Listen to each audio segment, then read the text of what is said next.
Hello mga kasalon, meron tayong customer dito. Pixie cut ang gusto niya, so labas ang tenga niya. And so very short yung kanyang haircut.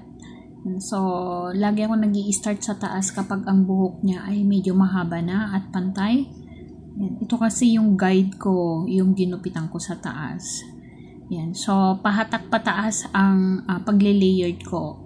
Ngayon sa side naman ako magle-layered. Yan. Kaya kailangan natin i-layered para soft ang dating ng ating gupit. Ibig sabihin, hindi siya hagdan-hagdan. Yan. So, harap lagi ang inuuna ko para magkaroon ako ng idea.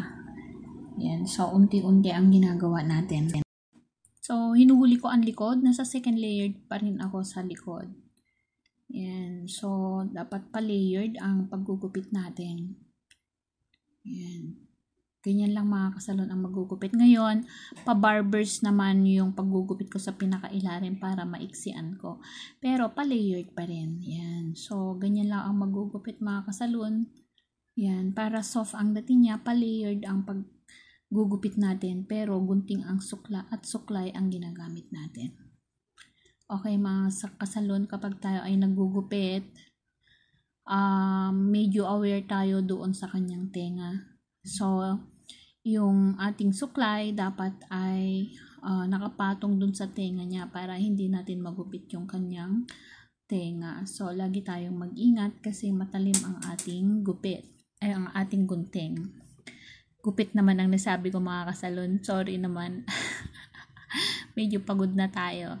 Yan. So, ngayon, chine-check ko yung layered sa taas kasi kanina medyo mahaba yung ginupit ko sa taas. Yan.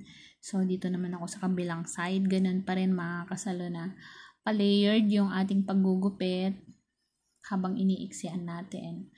Yan. Para sexy ang dating. And then, saka natin hahawakan at pa-layered pa rin ang ating paggugupit para maganda yung dating ng ating pixie cut. Hindi siya magfa-fly away kapag tama yung pagkaka-layered niya. So, sabi ko ulit kanina mga kasalon, ingat tayo sa tenga.